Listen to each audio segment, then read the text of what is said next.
over time, things work themselves out. And when we spend too much time worrying about the way a language should be, it changes in exactly that way, even faster, because then it makes it more exciting and interesting to people that push language forward, which is young people.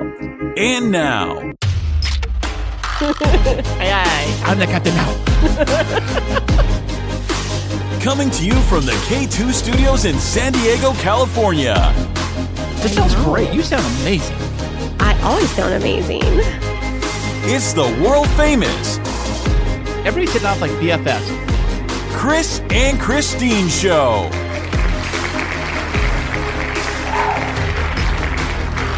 Hey, what's happening, everybody? How are you doing today? Thank you so much for listening, and I am Kris. And I'm Kristine, and welcome to episode 124 of the Kris and Kristine Show. Do-do-do-do. You know what I gotta say is fantastic. And you know what's even more fantastic? What's that, baby doll? Is today in the studio we have Clover, the podcasting puppy. Yeah, our virtual, actual, real guest in the room with us. Hey, Clover, say hello. Huh? Okay, she's busy licking your feet. My feet right now.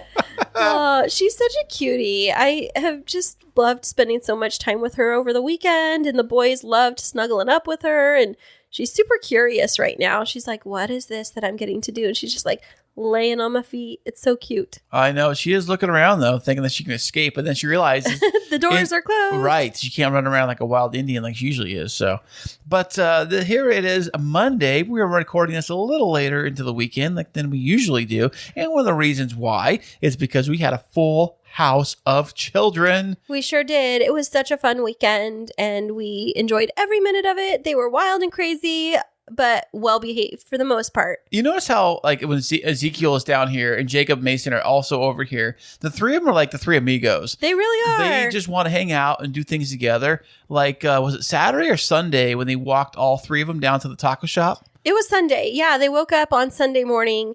They'd asked on Saturday night if they could wake up and go for a run in the morning. And wait, like a jog run? Yeah, they went for a run, and then they came back after their run, and they even took Clover on their run with them. And after they came back from their run, they asked if they could go walk down to the Mexican restaurant on the corner and have breakfast together. And so I gave them, I have this little prepaid debit card. It has like $50 on it. And I was like, sure, go ahead. And we have location services on all three of them. So it made it super easy to all through their iPhones. Yeah. The tracking plan they got on the iPhone. Right. Yeah. So I was able to see that they were exactly where they were supposed to be. And oh, they felt so independent. It was so fun. Until you noticed coming back, all three kids got to the front door here because you saw that was after the run. It was after the run before Mexican food. When they lost the phone? When Mason lost his phone. It wasn't they. It was just Mason. Because you see the three dots, and then you see two dots coming up, and you see the third dot sitting there in the middle of the road. And I was like, I texted Ezekiel. I was like, don't leave Mason behind. And he came back. He's like, what are you talking about? And I said, Mason, where's your phone? And he's like, oh. I said, you lost your phone. And so fortunately, by the way, too. Fortunately, I had the tracking on it, so he was able to go back and find it. Charged this time too, because last time, remember, he lost it. It wasn't charged at all, and it died. Yeah, definitely. Track it, but he found the phone, so that was great. And all three kids were super excited. So on Saturday, for a cool, fun day, I had this great idea because 2 weeks ago, I took Jacob and Mason up to the outlets. They have an outdoor skating rink. You know, roller skating, roller blading, that kind of thing. I said, why not have Ezekiel, since he's here in town, why not have all three kids? We all go up there, do some roller skating. Mm-hmm. But we got there a little early. The rink didn't open until 4. We got there 2 or 3. Yeah, we got there right at 2. So we decided to play in an arcade for the kids. And as we're walking around the place, we did some shopping. We didn't decide. Here's what the real story was. You saw the roller skating wasn't open, and we found out that it wasn't open until 4. And Ezekiel ran ahead, and he was like, he saw this game zone, and he's like, hey, Mom, can we go in here? We went in, and they had a PlayStation, and you could purchase time by the hour. And so we could get an hour for the boys to play, and then there was this virtual reality course. It was like different games that they could choose from, and it was like different prices for like 15, 20, or 40 minutes. And then I had a couple of dollars in my wallet. So the boys ended up keeping themselves occupied in there for like almost 2 hours, all the way up until roller skating started. Right. It's like the future of arcade games now. It's this whole like a VR room kind of a thing. And plus they had other games too. They had pool tables, and maybe they had like like an Xbox or a PlayStation like thing kind of set up to a couple big screens where you just give you a controller. You rent time. That's what I was just saying, that we rented time for them on the PlayStation. So after that was up, you and I went over to the Coach store, did some shopping, just you and me, baby doll. Yeah. What did you buy at the Coach store? Well, I was looking at purses or backpacks. I couldn't figure out which one I wanted, if one of the bling or the other bling, so. What are you acting weird? You did not. No, I was looking around and I was looking at purses, but I couldn't find anything that I desperately needed to add to my little collection because I typically don't buy Coach full price. I go for the discounted Coach at the Coach Outlets, which, it's end of the season or whatever, but I like to have Coach purses. They last for a really long time and I've never had a problem with them. And so the one time that I did have a problem, they had me ship it back and they gave me like a $400 credit to get a new purse. Yeah. No way. But I was looking at sunglasses and just kind of looking around. But then you were like, what did you ask me? I was asking you, should I upgrade my wallet? I showed you my old wallet I had. I think for like 25 years. And it looks like I ran over by a truck. It was pretty, probably did. It was so worn over. And it was starting to like become more like a round. I don't know what it is. Like the corner started like bulging up together. So it wasn't as flat like a normal wallet should be. Anyway, so I was like, I should upgrade wallets. They had wallets there. I mean, they're so expensive for wallets. My goodness. But yet you still bought one. I did, didn't I? Well, you know what? They were like 60% off, which that sounds like a good deal. But when the wallet's almost $200 to begin with, like, my goodness. Wow, for a wallet. And then I was like, are you sure? Because it doesn't have all the inserts that your other one has. And you were like, it's fine. It's totally fine. It's a Coach wallet, for goodness sake. And then you started putting everything into it while we went back. It wouldn't fit. When we went back and sat with the boys at the arcade. And you're like, how am I going to get this credit card out? This doesn't even fit. And I was like, well, I still struggle with it every day. Yeah, first of all, you shouldn't have 10 credit cards. Second of all, you don't need to have so much stuff in your wallet.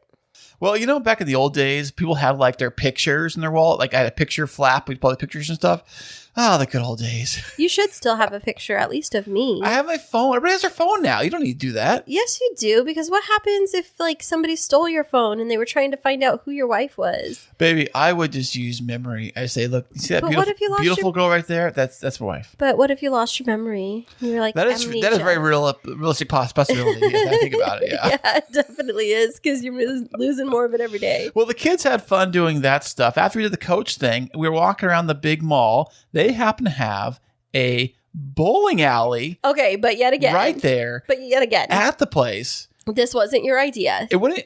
Who said it was? I know, but we saw one. So we went in to do skating, and the boys saw the sign for the bowling alley, and they were like, "Can we do bowling?" And I felt bad because you had this idea that you wanted to take the kids skating, but they were all into the idea of bowling, and I didn't know that Mason and Jacob had never bowled before. Zeke loves bowling. He's really good at it. I think he's really good at it. And so we went hunting around, and then there was like an hour wait. We had to get on the waiting list for the bowling alley. So we took the kids to another arcade. Yeah, there's two arcades in this place. One's a virtual reality thing, and the other one's more of a standard arcade with ticket prizes. Almost like the old Chunky Cheese back in the day. Chunky Cheese? That's what I said. Chucky.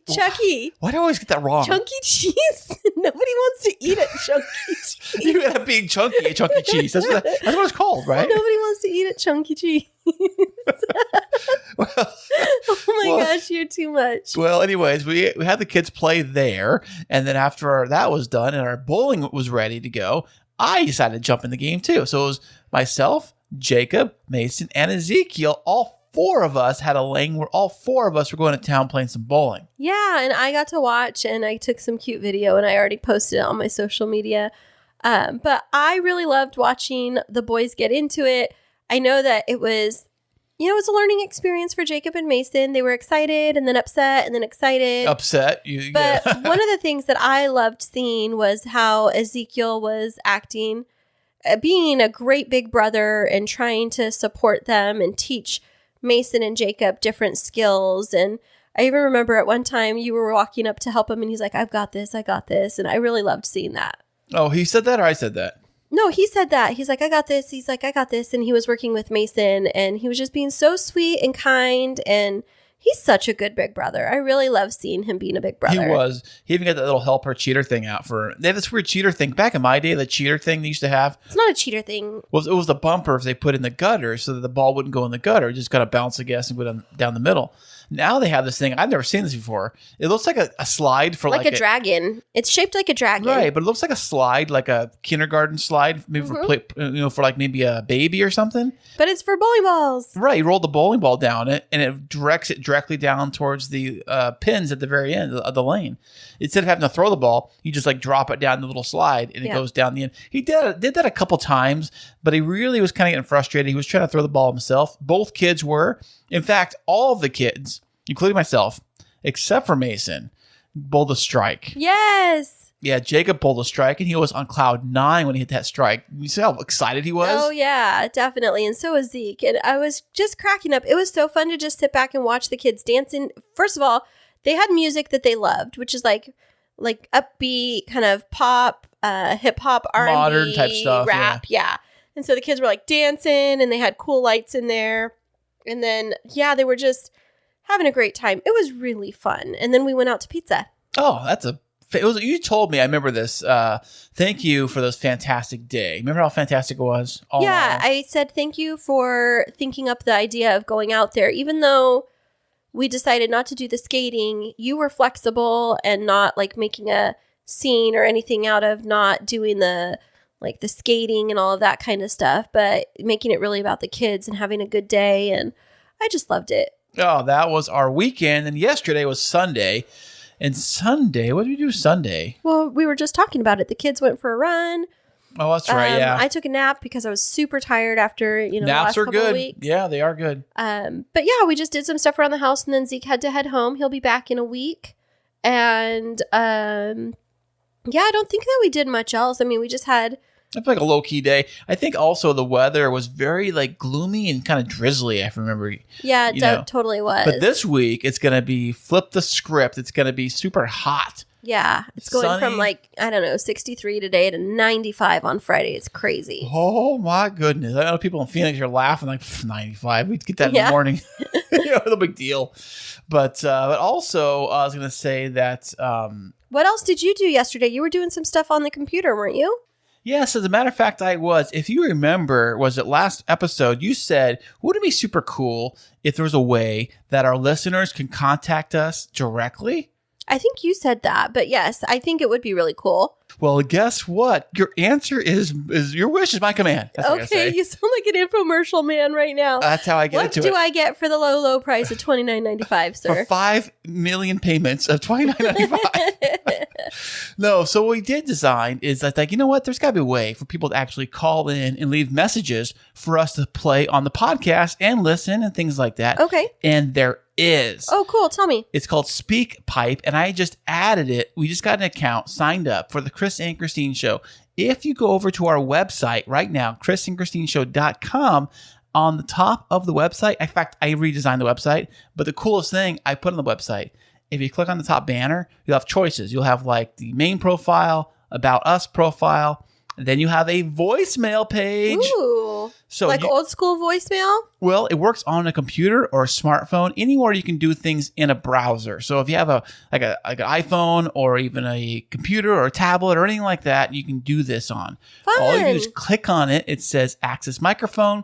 You leave your recording and it saves it directly to us.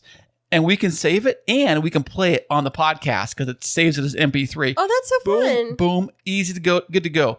Up to, I think it's 90 seconds per recording. So Dad, don't get all rambling on your, recordings because sometimes I like to do that, So, but he's not the only one that I know that rambles, but go ahead. Oh, really? So you can not pointing fingers. So please head over to our website and click on the voicemail feature if you want to send an audio recording directly to us. And I'll put a link to this in the show notes below, so don't you even worry about it. So to be able to do that, did you have to create the platform, or is it somebody else that created it and you had to figure out how to get it on our website? I think the latter half. This platform has existed for many, many years. I always toyed with the idea of maybe putting some kind of voice feedback feature. I think from the early days of our podcast, like episode 10 or so, I was thinking about how do we figure this out? And I didn't realize there was a service available that it's designed for podcasting, already built in, called SpeakPipe. I'm sure there's other ones like it, but it's the one I came across. Okay. And it had a free platform. You know me, I'll do anything for free. Yeah. You know, so which allows you to have up to 30 messages. So don't blow us up now. We only got 30. We only have 30 messages a month at 90 seconds a message. Yeah, well, I'm looking forward to seeing what people have to say to us. And who knows, if you get a voicemail and it's pretty fantastic, we might just play it on the show, right? Absolutely. Super easy to do. So please give us a call. You know, you can talk about it whatever you want. Tell Kristine how beautiful she is. Aw, but not in a creepy way. Yeah, definitely. But thank you for putting all of that effort in. I know that you were spending a lot of time trying to figure that out. And then I love the redesign that you did to our website. I saw that you did something different with adding Podtastic audio too, right? Yeah, Podtastic audio was already on its own little page on the website, but it was kind of like it looked kind of ugly. It was kind of like a Tetris design, kind of like this this there kind of a thing. I'm thinking like, what? I already have the website for Podtastic audio on Podpage. Why don't I just link it together? And had to figure out how to do that. That took me forever. I'm not a big computer nerd. I don't know this stuff. But you're teaching yourself, which is so great. Thank you. I appreciate you saying that. I designed, so there's a link for Podtastic audio on the webpage. You click on that and it redirects you directly to my site. Yeah, it looks really good. So it's a very seamless design. So it looks very clean, makes it very user-friendly. That's the thing, too. When you design these things, whether it's a program, an iPhone, anything you're designing, you want the user to be able to like not think too much and just do it and use it. Absolutely. Well, thank you for doing that. You know, I wish that I could say that my start of the week was as successful as yours, but I would like to think that I had a complete and utter failure today on Monday. No, what is it because of Mondays? Just got a case of the Mondays? I have a case of the Mondays for sure, but I did the Instacart order for our groceries and got everything planned out for our meal for tonight. I did that yesterday and got these great little pork sausage meatballs that I was going to cook and yummy tomato sauce, and we were going to have pasta tonight, but I knew it was a super busy day, so we had an interview tonight that we had to record at 5:30. So I have done this a million times, but I put the stove on low and I put the marinara sauce in there and I put the meatballs in there so that they would be simmering on low so that by the time that we got done with the interview an hour later, it would be time to boil pasta to go with it. Well, while we were doing that interview, and it'll be an interview that we air at a later date, I kept hearing Clover crying from the other room, and I was like, why is she crying? It's because she hears my voice. She normally doesn't cry like that. So finally, I was like, man, it feels like it's getting warm in the house. And I'm like, is there a fire? No. I'm like, I smell something, though. Well, sure enough, I go out to the kitchen, and I see smoke all over the place. No way. And my pasta sauce had completely burned. The meatballs were completely ruined. I had no backup plan for dinner. I only had 20 minutes before I had to go to my next Zoom meeting for my business. And I was just like, I don't think I've ever, I remember one time when I cooked for my first husband and I put too much salt in the dinner and he was like, oh, that's not so great. And I remember one time cooking for you and it was almost the identical dish that I made for Jeff like a long time ago. No, it was not. It was it was original. You said you never cooked it before. It was a brand new dish. Yeah, but I put too much salt in that one because I had to create my own seasonings for that one. I hate your own seasonings. Mrs. Dash wasn't available? Yeah, well, I had to, no, it wasn't. And so this is the first time that I've burned a meal, like full out burned a meal. Well, to your credit, you weren't watching it. You had it on a higher setting than normal? No, I didn't. I only put it on 4, which is pretty low. But on this, see, I'm still getting used to cooking on gas. I never had gas ovens growing up. I always had electric. Really? Yeah. And so I think that they're less variable. Like it's a pretty steady, even temperature. They say gas is better to cook with, I heard. Yeah, it just gets hot faster. And so I burned the pasta or burned the meatballs. And so thank you for Chris to the rescue, went down to the Italian place down the street from us, which is close. And he was like, I'll get you taco shop. And I'm like, I don't want taco shop again. But thank you for here in San Diego, us. taco shop every corner. Yeah, thank you for feeding us. And, it's been a lot after a really long work day of like trying to figure out meals and all of that kind of stuff. And one of the other things that's hard is like putting my thoughts together for a podcast at the end of the day. Do you ever realize like sometimes it's hard to think of what to say? It is. That's why some people, actually most people, they write down scripts and have like a show notes and stuff. Hey, where are your show notes at, by the way? I don't have any. Oh, I don't have any either. There we go. That's how we do it. Wow. Well, this week's podcast guest is going to talk to us all about speech and communication. She has some fantastic tips, and she had some fun with us, and we're going to be back with her right after this. Hey, thank you so much for being a loyal listener of the Kris and Kristine Show. And as that you are a loyal listener, we have a very fun opportunity for you to get involved with the show. Ooh, tell me more. If you like to get exclusive content you can't get anywhere else and to receive free merchandise shipped to you every single month, Ooh, I want that. then head over to patreon.com/The Kris and Kristine Show. That is patreon.com/The Kris and Kristine Show. And welcome back, everybody. Today we have another fantastic guest on the show. She is a linguist, professor, author, and speaker. Welcome to the show, Dr. Valerie Fridland.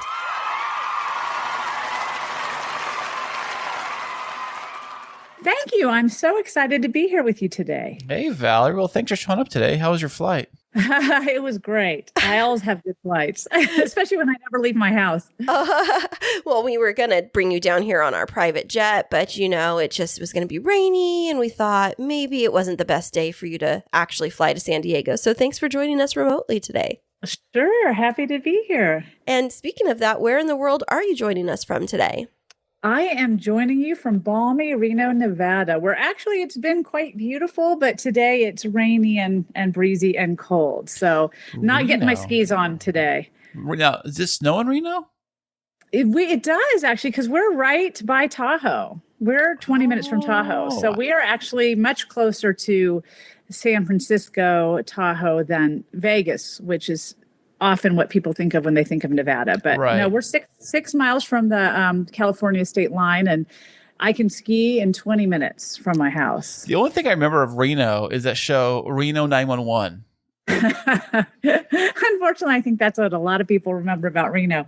Is that like a cops kind of show, like Bad Boys? It was, but it was a comedy. And the first time I saw the show, I thought it was real. I was like, what is going on here? Because it's filmed like the documentary style, like The Office, but it's like a cop thing. Oh, well, my only time that I recall as an adult ever visiting Reno was kind of by accident. I was in Tahoe with professional learning for a bunch of my teachers. And I was looking for, I think, to get gas in my rental car. And I ended up in Nevada, in Reno, at some convenience store.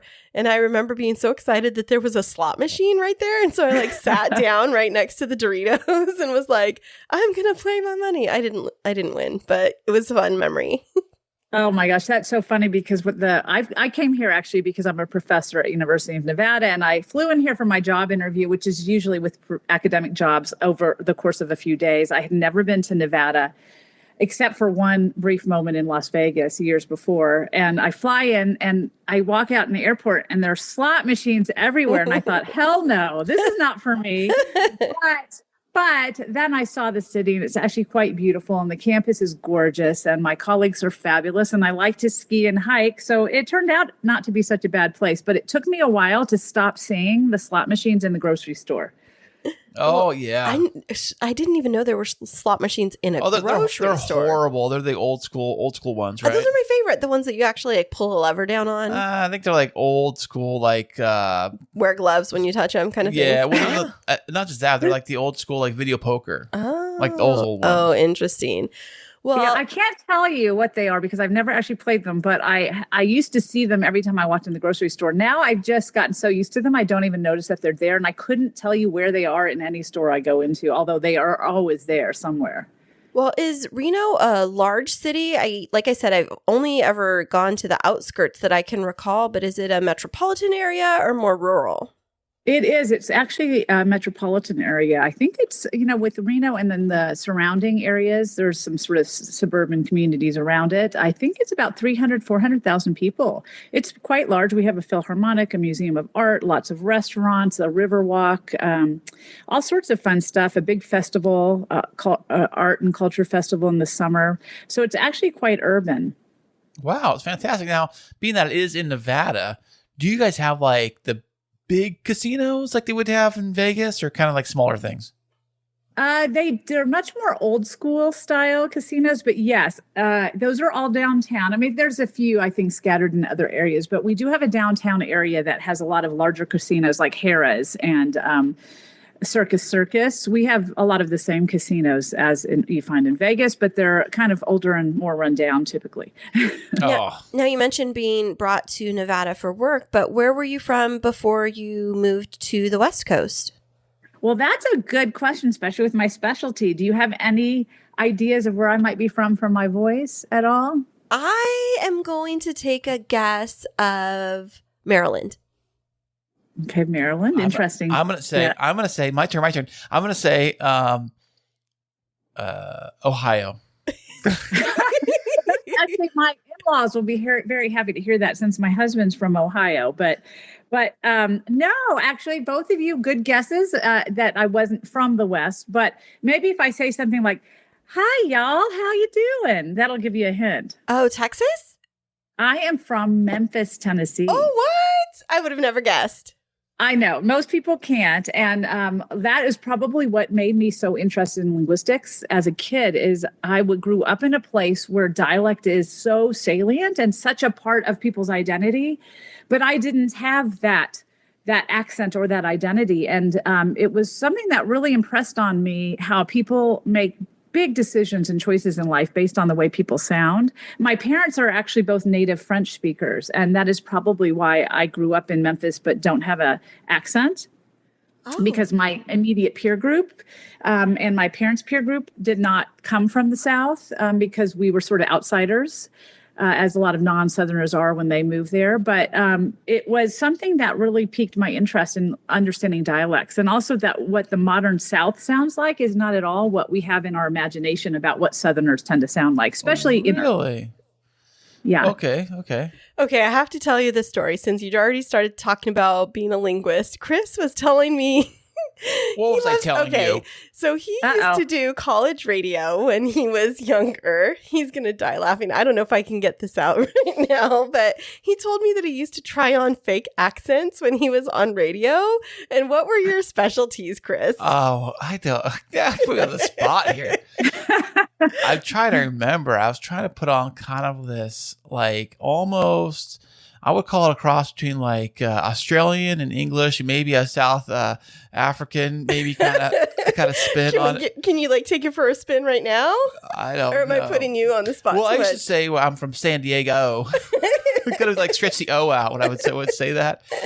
I don't know, but that was so many years ago. I think accents are so fascinating. So in listening to us, Valerie, do you think that either of us have a very distinctive accent, or do you want to take a stab at where you believe that both of us are from? Yeah, see, I like to call these stupid linguist tricks. All right, well, I'm going to have you all say some stuff because I've got a few things. Now, do you have a piece of paper in front of you with a pen or pencil? Yes, I have paper. Chris, can you grab us a pen?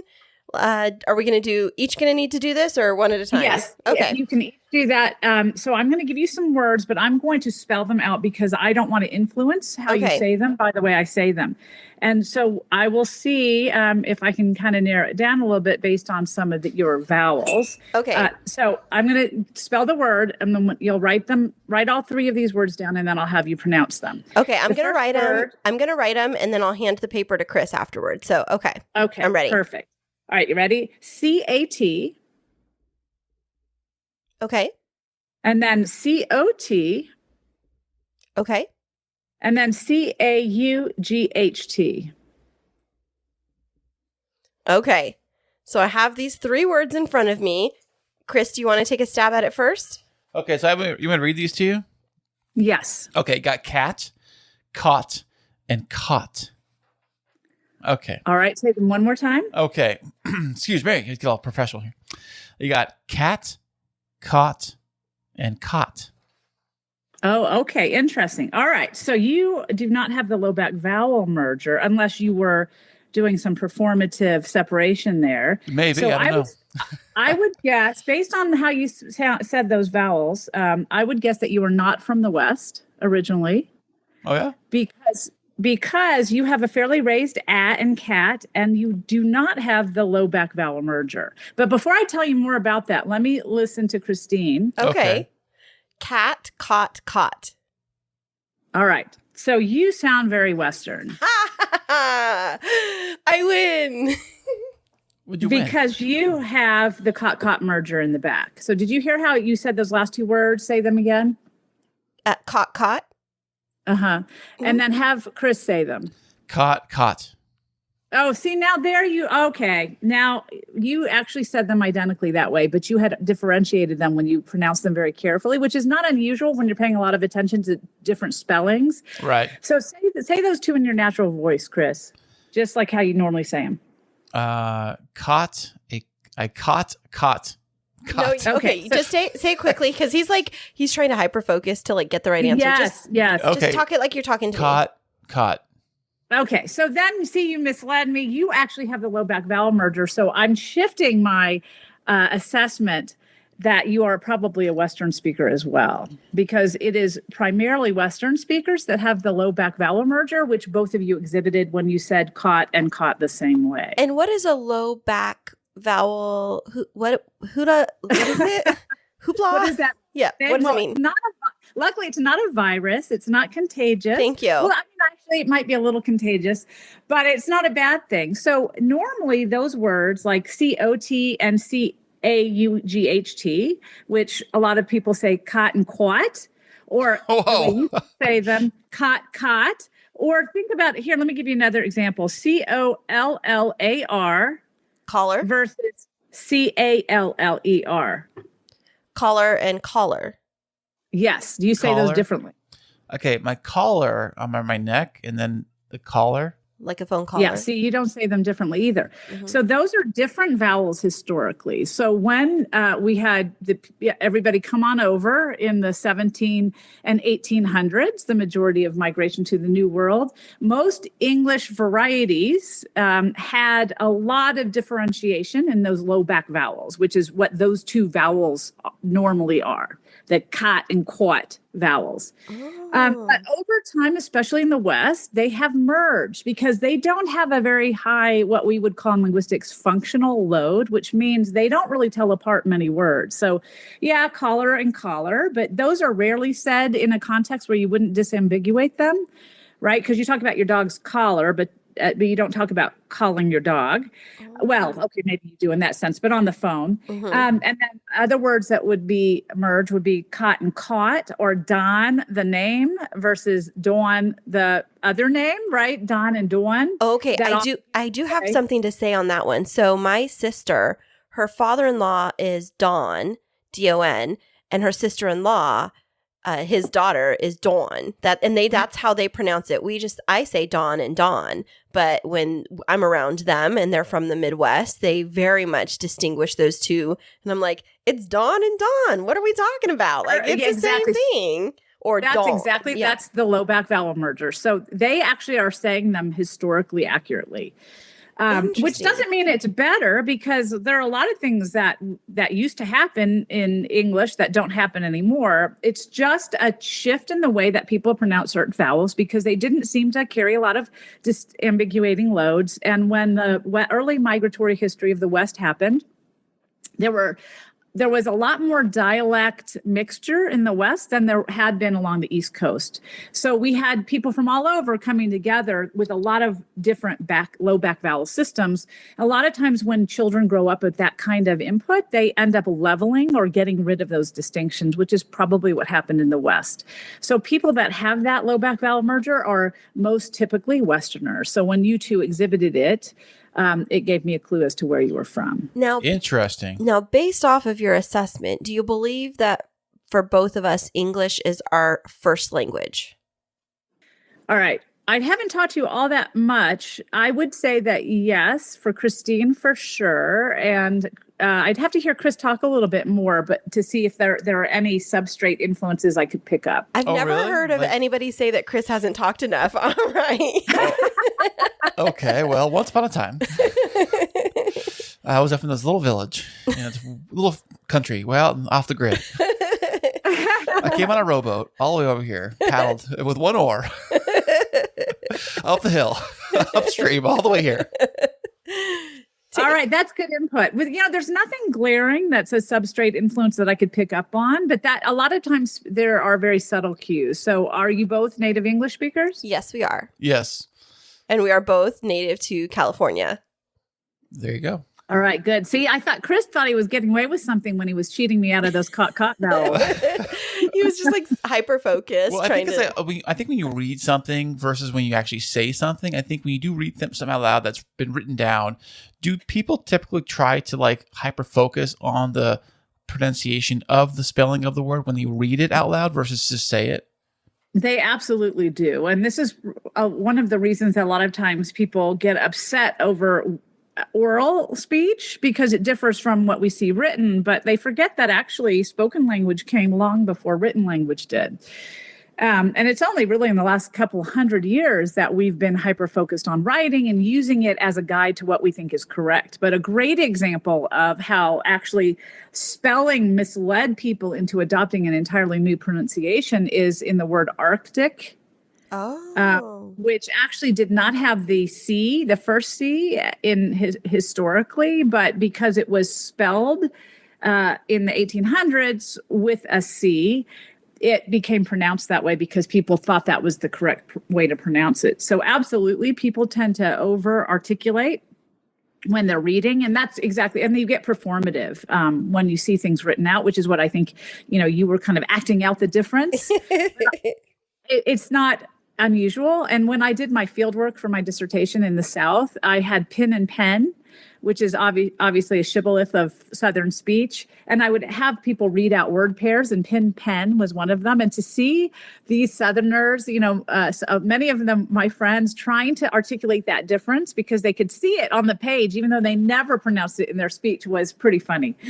That's so interesting. And, I find for myself when I'm speaking that sometimes, so I am a Latina. So my mom is Mexican, but Mexican American. So she was born in this country. My dad is Caucasian descent. And so I do find, though, because my grandparents spoke Spanish, that when I'm around individuals of my same ethnic background, my speech shifts a little bit. And I was like, am I trying to be something I'm not? And I get hyper aware of, am I trying to take on somebody else's accent? But I've started to notice that with myself lately. And I'm like, what is that I have that little pattern? Do you notice that with people, that when they're around certain groups that sometimes they adopt their language nuances, even if it's just situational? Absolutely. And that's actually a pretty well-known phenomenon called speech accommodation.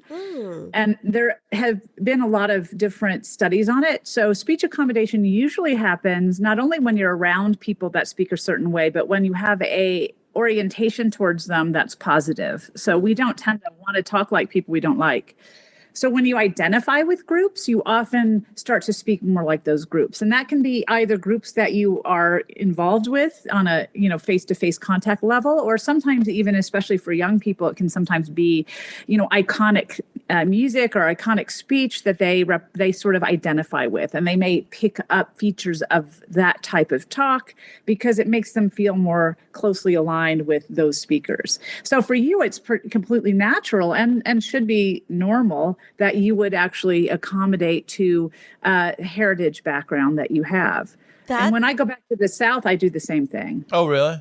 Yeah. That's super interesting. So Chris and I we raised 3 boys together. Their ages are 17, 12, and 9. And one of the things that we've noticed is that, I'm not going to name which child because we don't want them to feel called out. Really? But actually 2 of them have started to take on these yo, what's up? What's up, G? And they come around and they're trying to change the way that they speak. And we're like, what are you doing? Why are you trying to be like that? Okay. We call them thug life. We're like, all right, thug life. And so we're trying to get them to break out of that. But is that pretty common for children and teenagers to try and, experiment with different types of speaking, I guess, for lack of better terms?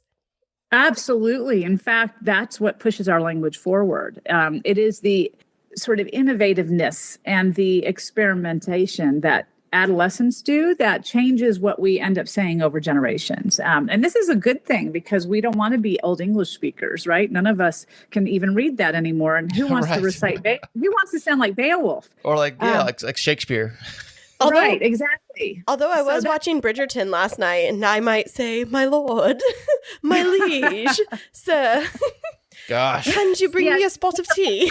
We find a lot of Americans tend to sort of adopt British accents and that we do tend to laugh about when people hear that. They sort of joke about it because it sounds a little haughty and pretentious.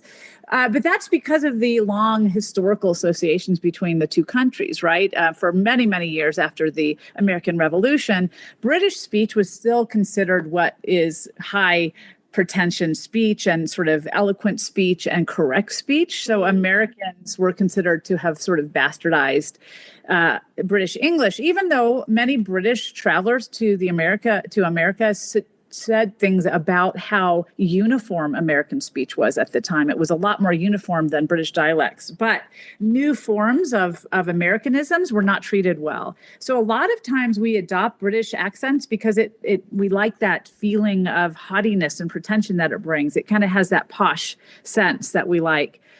So it would not be surprising that your kids go the opposite direction, right? A lot of times they don't want to sound eloquent and haughty. They want to sound cool and hip. That's right. Now, at what point, Valerie, did America switch out from that English sound? When did that happen?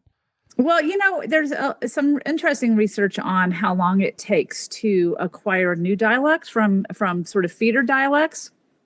And it happens in remarkably few generations because children get born into dialect mixtures when a lot of different dialects come together. So in America, though, along the eastern seaboard, the early colonies had very similar speech. So a lot of people came from the same areas. So if you were Southern British and you came over, you tended to land in many of the same places. A lot of the seaboard colonies, for example, in Virginia and those areas in Charleston, those were settled by Southern British speakers, which is why, for example, they have R-less speech there, because that's actually a Southern British trait.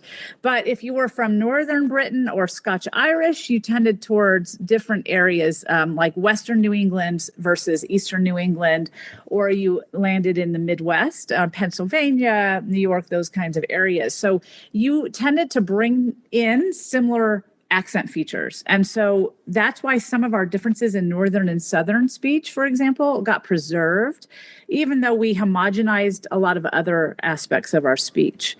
And that started happening probably around the 1800s is really when we could start showing that the next generation of speakers, the children born in those areas, no longer sounded exactly like their parents. They had leveled a lot of the dialect features that they didn't find as American, but they retain certain things like R-less speech in Eastern New England, Charleston, Virginia, and areas like that. So one of the questions that I have is around an area of our country where I feel like they have really distinctive speech and accents, and that's the Boston area. I feel like it's so unique. How did that come about? Like when people say like park the car and things like that, it just doesn't seem British. And I'm like, where did they go? How did that happen? Right. Well, that is actually this exact phenomenon I'm talking about. Eastern New England, which is where Boston is, was settled primarily by Southern British input. And in the late 1700s, early 1800s in Britain, there was actually a change in some of the ways that people spoke. So early Southern British English would have had park, where it would have been an R, and not Pak. But over time, in that 50 years or so, Southern British speakers actually started to drop the R. It became weakened, is what we call it in linguistics, where Northern British speakers did not. And the interesting thing about Boston is it's a seaport, and a lot of British ships came into Boston, as we know from our fabulous Tea Party. So they had a lot of continued contact, and a lot of the wealthy Bostonians maintained strong ties back to Britain and either traveled there often or maintained ties with contemporary British peers and colleagues, which were mainly from London, which was Southern British. And that was the posh accent at the time in Britain as well. So they tended to emulate those norms where in British English in the South, things were changing in the early 1800s, where you started saying vowels like aunt as aunt. That's actually a novel Britishism, because in the 1700s, all British speakers said more like aunt. And then they shifted towards the from pronunciation. So you have things like glass and bath and aunt.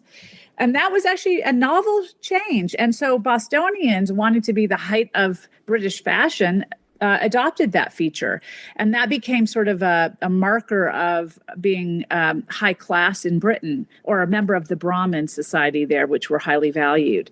So it was from this continued contact with Britain, and particularly Southern British speakers, and the sort of high level of wealthy sort of imports from Britain that resided in Boston, that maintained those speech features, and they became sort of the upper class and pretentious speech features to say. And so everybody, of course, wanted to say them. So what happened to, say, the South? Because we all came over the Mayflower at one point. So that's not an accurate statement.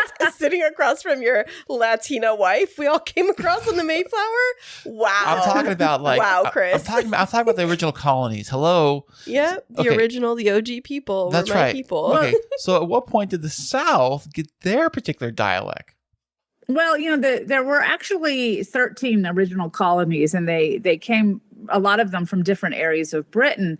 And so those established sort of the primary dialect areas of the colonies. And of course, Charleston was one of those early areas settled.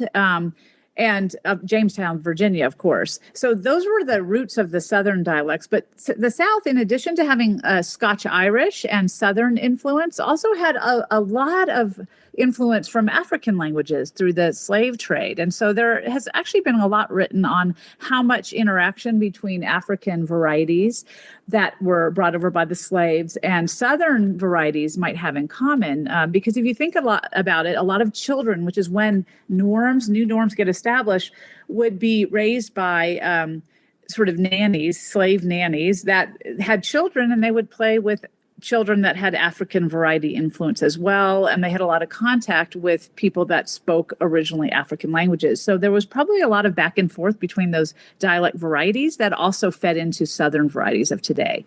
But again, a lot of Southern features are actually Southern British features. They just changed in slightly different ways than Boston speech features did over time. But a lot of the input was similar. So for example, in Old Southern speakers, you'll find arlessness, just like you find in British English, and just like you find in Bostonian English, which is why Scarlett O'Hara said, "I never," and not "I never."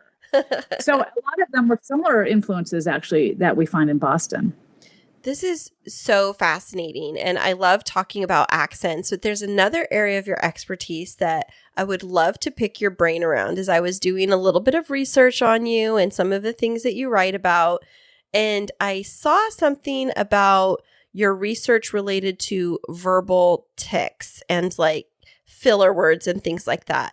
And I was wondering if we can have a conversation about cuss words and people using them as filler for thoughts, and what research you may have done around that, or what expertise you have around where they came from, why that people think that they're bad, all of the things around profanity.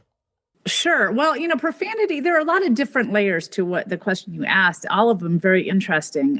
One is the idea of filler words and why we use them, whether or not they're profane or just and or things like and all three of those are actually driven by different kinds of pressures, but all of them we tend to consider as fillers for other words, or fillers when we don't think of something to say, which is sometimes accurate and sometimes not so accurate. So filler words as a field is very, very fascinating, and there's some different areas we can unpack there. Profanity is a slightly different topic, because profane speech, unlike just other fillers or other things we say, comes from both historical things that are culturally taboo or socially taboo at different times and moments historically. So the same things today are not taboo that were in the 1800s or probably around 1100.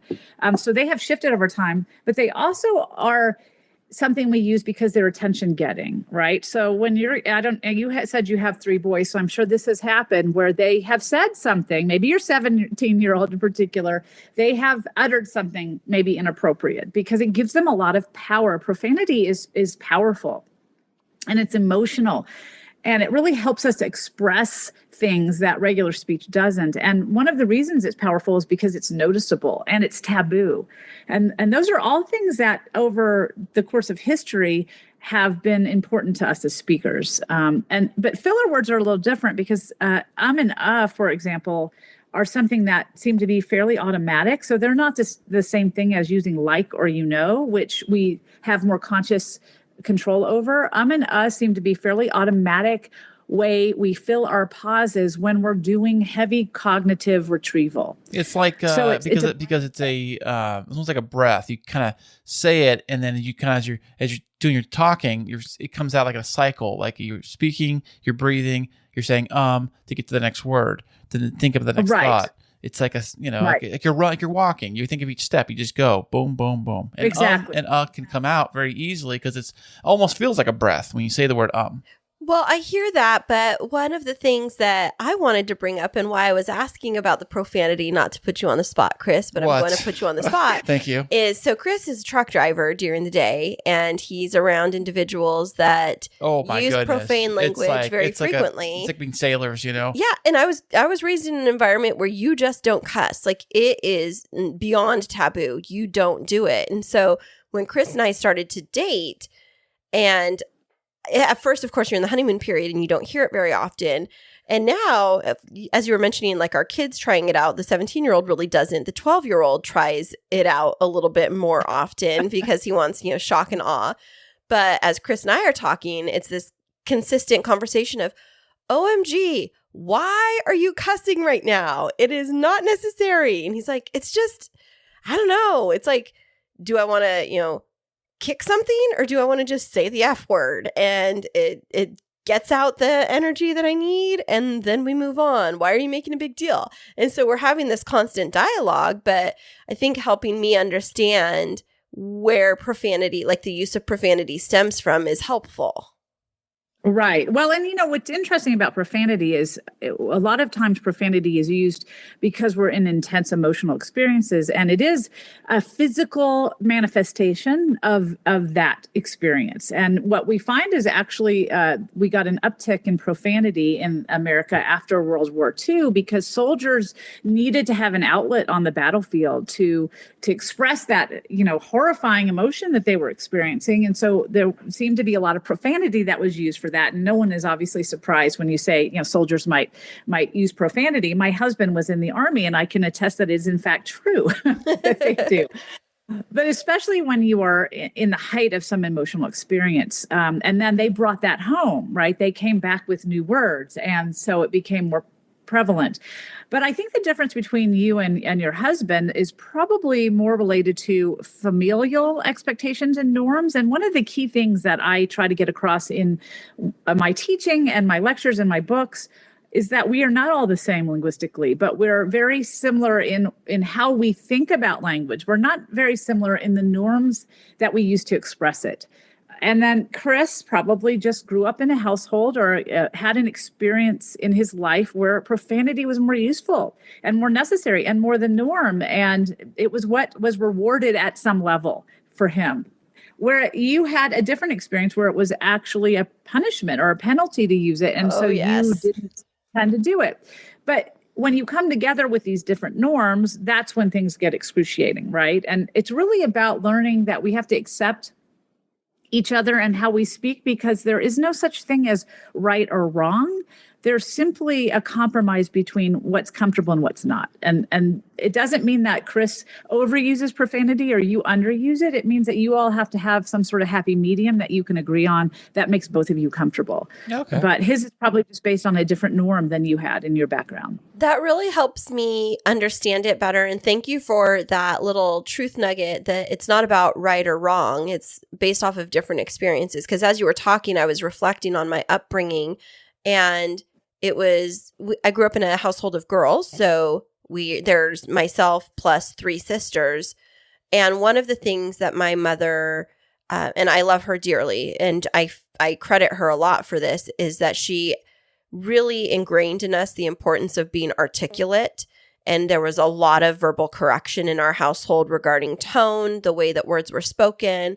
And so from a young age, we were groomed to be polite and respectful and to try and communicate our feelings and our thoughts in a way that was socially acceptable. I don't know if that's because we were living in a predominantly white community and we were one of the few families that were biracial, but I definitely, that's carried with me of this need to have socially acceptable language, and definitely based off of my profession. But Kris, was cussing allowed in your household? I mean, I know your mom. I know you were raised in church, and she's one of our top listeners. But I'm telling you is that in my career path, like if you go join the Navy or the Army or in those places like that, you know that, or even in a public high school around your friends who do say whatever, you kind of start to mimic your surroundings. So if you are involved, like Jacob goes to school, and I know a lot of the other middle schoolers also like to use profanity.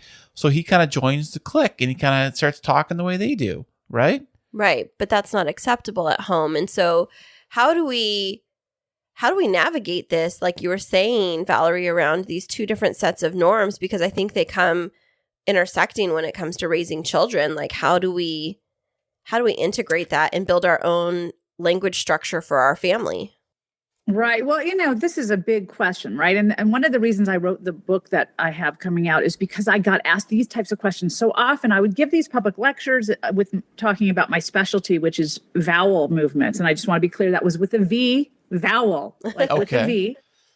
Just in case anybody mishears that. And I would give these fabulous talks, and I'm sure they were fascinating, but people would come up to me afterwards and go and say, oh, that was fabulous. But what about the reason my kid says like all the time? Or why does someone do this all the time? I hate that. It drives me crazy. Or they might ask about their own speech. So I realized there's a lot of both insecurity and prescriptivism that we apply towards speech, both our own and others, that gets in people's way, right? It gets in the way of their relationships. It gets in the way of their jobs. It gets in the way of their schooling. And we don't have a very accurate sense from linguistic science or history about why we do that and what they mean. What we have is prescriptivism as taught in schools, which is about one kind of talking. And sometimes we confuse the type of talking we learn to do in school, the type of writing we learn to do in school, with the type of talking that we learn to navigate our social world. And what you're pointing to is a wonderful example of the difference between what tends to appeal to men and what tends to appeal to girls or girls and boys or men and women, which is different in terms of the social rewards we get for the types of choices we make in our speech. Women tend not to speak in non-standard vernacular norms at the same rate as men and boys, because it's simply not as rewarding for them, and it certainly doesn't give them the social capital that it does for boys and men. What's non-standard? What is non-standard vernacular norms, so that would be we understand? Something like cussing, for example, or saying walk-in versus walking, or say gonna versus going to. Saying must instead of have to, those kinds of things that we tend to think of as informal speech or even non-standard speech. That would be something like ain't or ax or didn't do nothing. All of those are vernacular forms of speech, which simply means that they're part of spoken language and they don't tend to be part of written language. And they're absolutely linguistically rule governed. In fact, a lot of them come from earlier forms of English. And they, at one point, might have even been considered the appropriate use. For example, multiple negation or double negatives, like I didn't do nothing, in an earlier form of English were completely appropriate. They just became disliked from a social and prescriptivist perspective later on. So those kinds of forms, things that other people tend to think of as being a little bit rebellious or a little bit improper, those tend to appeal to boys more than girls because they get more traction from them. They get friends from them. They get to be cool from them. But if girls start using those, they tend to be not considered in those same views, and they get more reward from good speech posture and posh speech and articulate speech, even though there's not really inarticulateness associated with those forms. I mean, that doesn't really mean someone's inarticulate when they use those forms. It simply means they're vernacular. But girls do not get that same traction from those speech features, which is why, Kristine, you probably never did them. You were from a home full of girls with a mother who also realized that to get high as a woman in life, you can't be using speech features that pull you down in the eyes of others. You have to, as a woman, fight more than a boy does to have some sort of capital socially in the world. And language is a really strong form of social capital for girls, but it's a different kind of social capital for boys, where it really makes them cool rather than get a good job, because boys get those jobs, right? Boys get those jobs anyway, but girls don't. Right. When you hear a man that's like super articulate and has more of those, like when I talk with guys that I work with and they speak more like me, which is trying to be like very clear on their thinking and I don't know, what's the word? Like, I don't want to say clean. That's not the right term, but like proper, very proper and professional.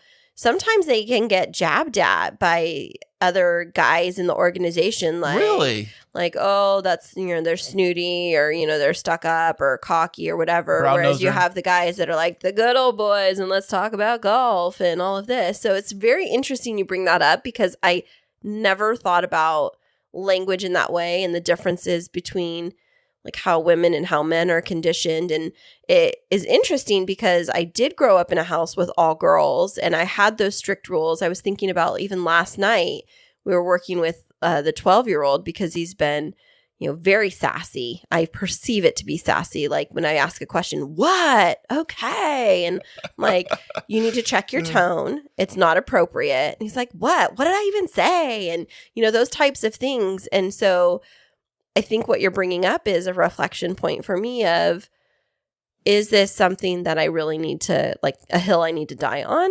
Or is this something that is actually going to help him fit in? I don't know. This is difficult. I would not die on that hill. I would not die on that hill. And I think what we find with language is we tend to throw ourselves on that hill over and over again. And through the test of time, it has never worked.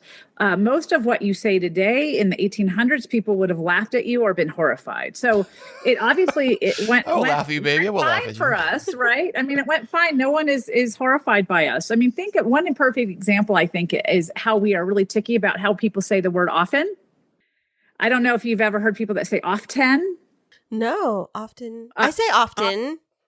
Do you say often or often? You often say often, babe. I say often, like OFTIN is how it's like or OFFTIN. That would be like my pronunciation, often. Right. And so interestingly, that's considered a from a prescriptivist standpoint, which is sort of the antithesis of what linguists study, but from a prescriptive standpoint, that is actually an incorrect or inaccurate pronunciation. But historically, it's a more accurate pronunciation, because even in Queen Elizabeth I, for example, we find that she was one of the earliest to start deleting that T. Oh. But there's evidence that sometimes in her letters she wrote with the T, sometimes she didn't, which suggests that she actually was right in the middle of this change in how things were pronounced, and that sometimes she pronounced the T and sometimes she didn't. Prior to that 15th century, often was actually correct. T was actually in the word. It got deleted in about the 1500s. So you are historically accurate, but from a contemporary perspective, inaccurate. So it's very arbitrary. What I try to point out to people is these beliefs we have about what's good and what's bad is completely arbitrary. It is not governed by linguistic science or linguistic rules. It is governed by social rules, and that is all.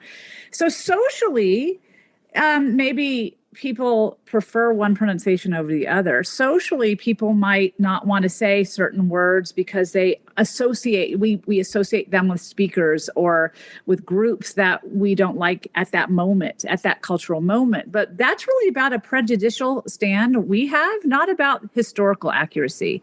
So over time, things work themselves out. And when we spend too much time worrying about the way a language should be, it changes in exactly that way, even faster, because then it makes it more exciting and interesting to people that push language forward, which is young people.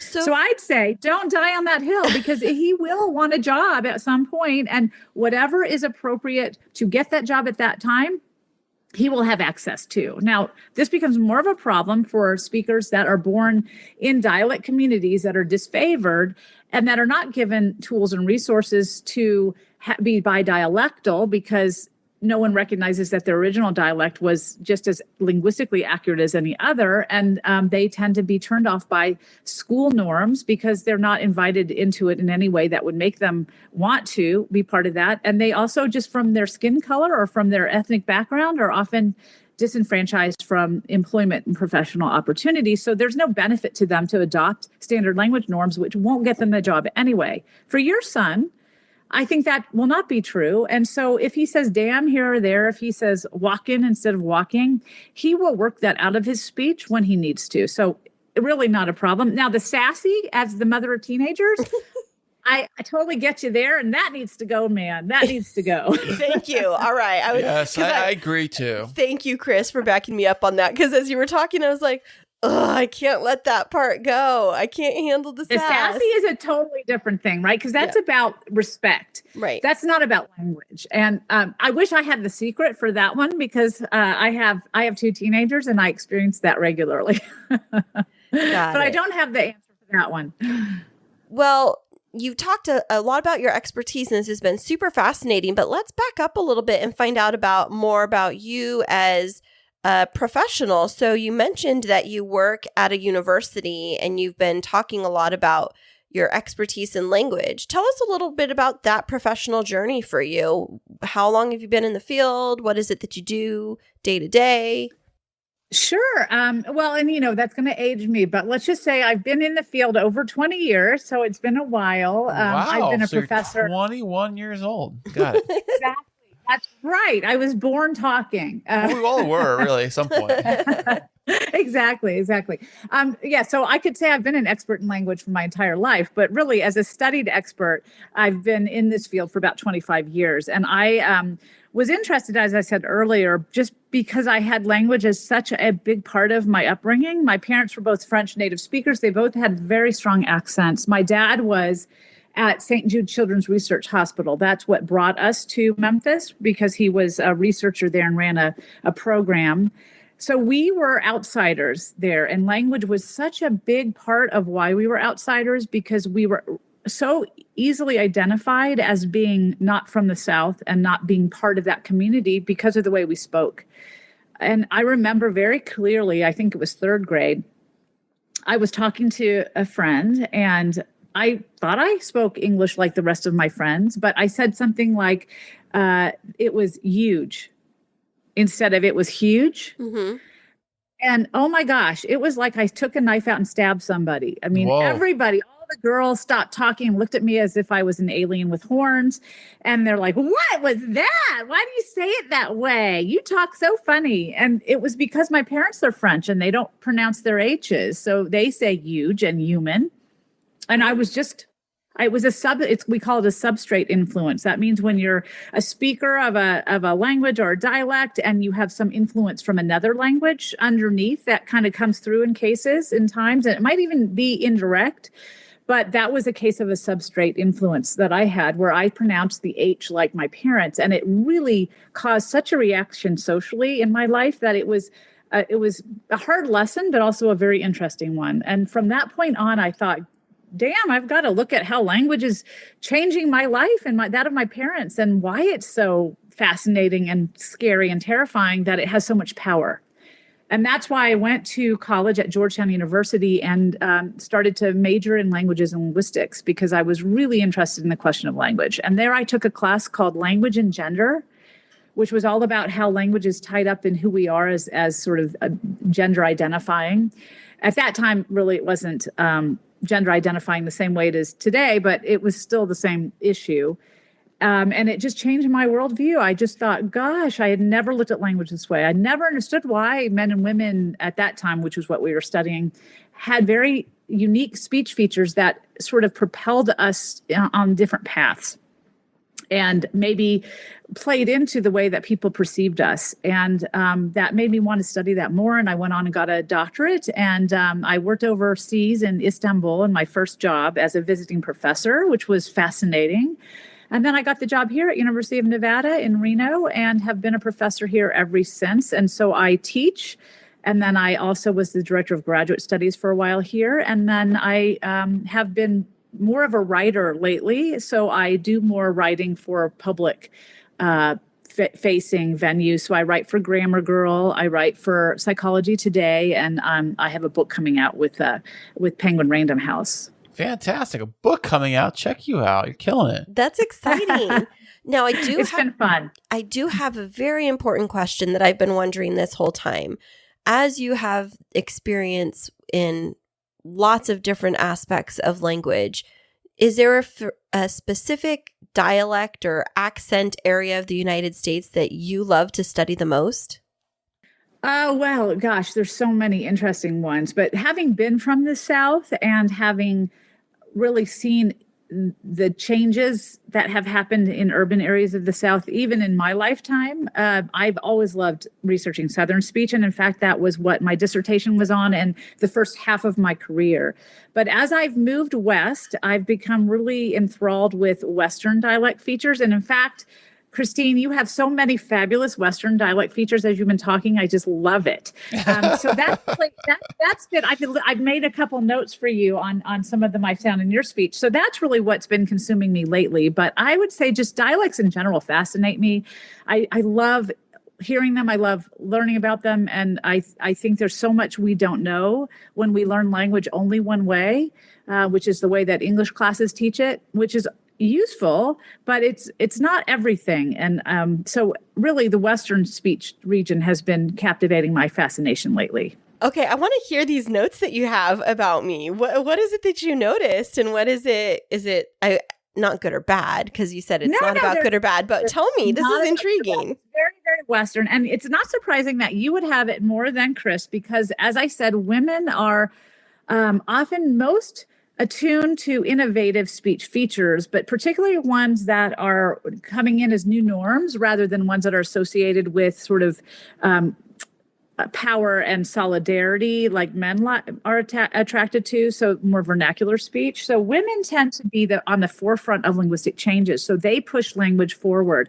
And then by having children, you push their language forward because you're the first model they get. So you actually have several features of the what's called the California vowel shift, which are things like pronouncing, you say bin, which has an I vowel traditionally as bean. Okay.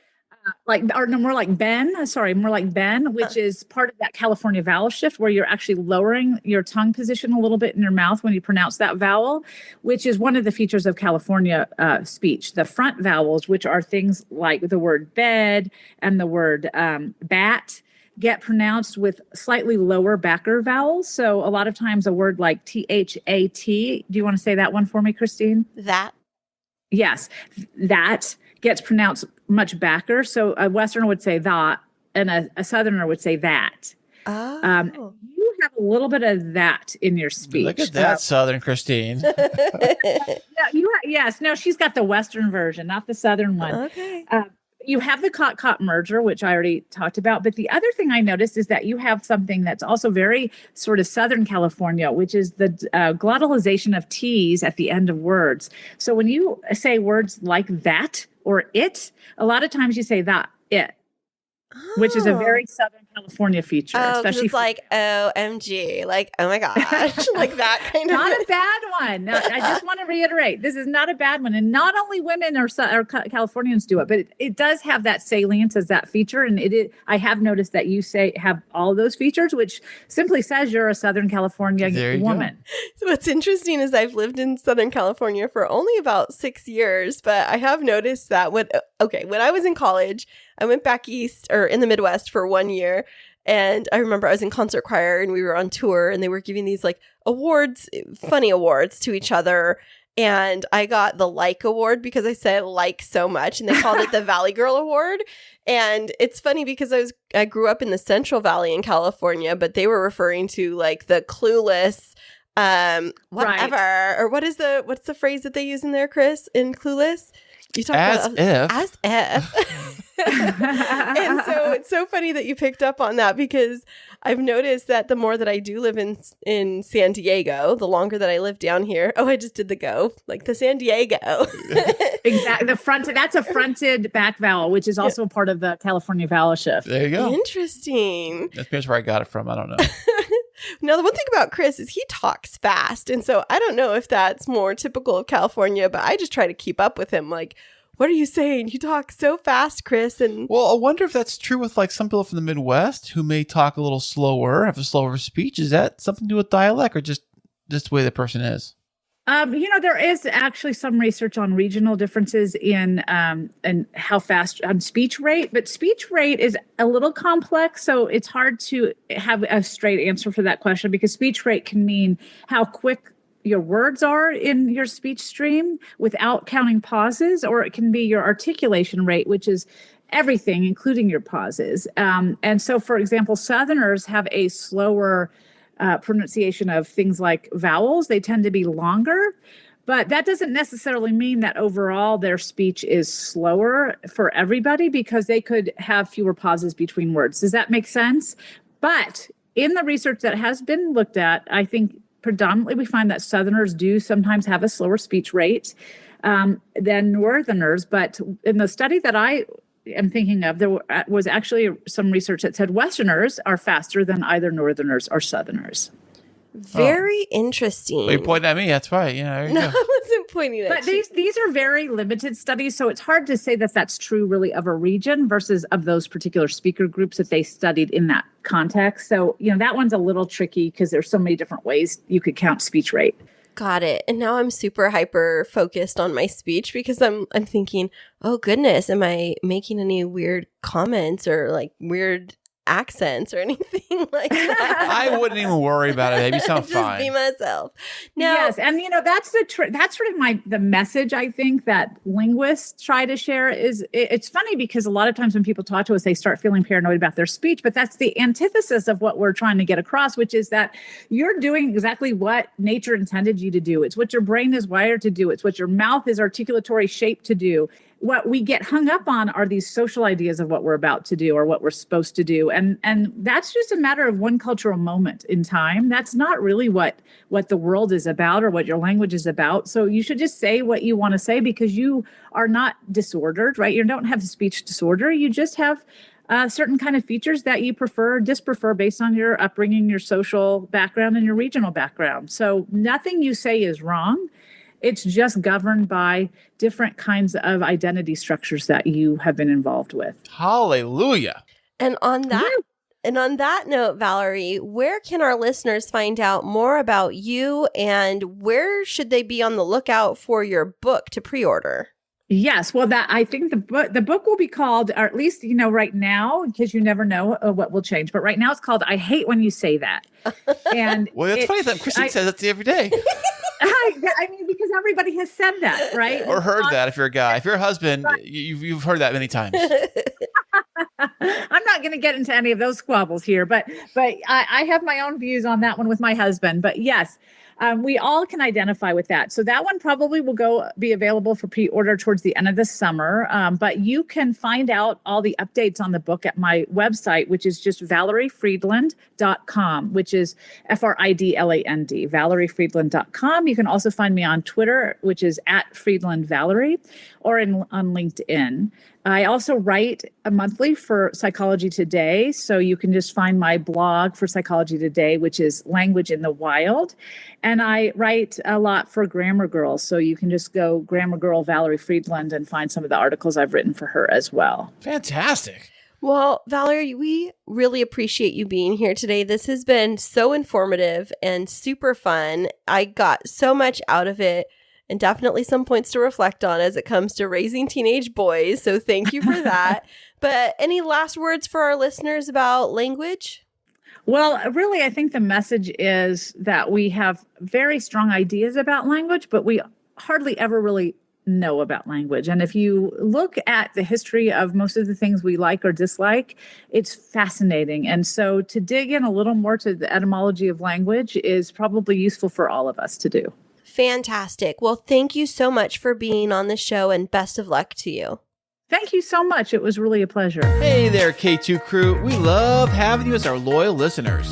To keep up to date with what's happening behind the scenes, check us out on social media. Yeah, you can find us on Instagram and Twitter. And don't forget to follow our Facebook page. Yeah, tag us in your favorite fun stories, and guess what? You might just end up on the show. Ooh. Hey, Valerie was so fun coming on the podcast, and I love what she was saying about trying to figure out where I was from or you were from. I know. It was so funny. I was listening to my friends today on Zoom calls for work, and I have a friend that's from the Maryland area originally, but she sounds very Southern California now, and I was like, I wonder. She lives here, right? She lives here, but she's lived all over the place. Like, she lived in Australia for a time, and then she lived on the East Coast, and now she's lived here for 5 years, and I was thinking that would be a fun one for Valerie to be able to, like, analyze her. Well, I think it depends on where you actually are residing in, because you do kind of pick up your dialects from where you are currently living. Even if you were born in, like, I heard this happens. If you were here, you're born here in America, obviously, right? And you go to live in Australia, you start to tend to sound like you're Australian. I know. I've heard of that happening. Yeah, you pick up the accents of the different places for sure. That would be very interesting. Yeah, well, Well, any other last words of wisdom that you want to share with our listeners for this week, Chris? Well, I would like to say, if you please leave us some voice feedback on the old voicemail machine over there on our website at krisandchristineshow.com. And click on the link where it lets you leave a voicemail. Also, check out all of the fantastic changes Chris has made to our website. Follow us on social media. And give us a shout out, and you never know, you might just hear yourself on the show. That's right. And we'll be back with you next week.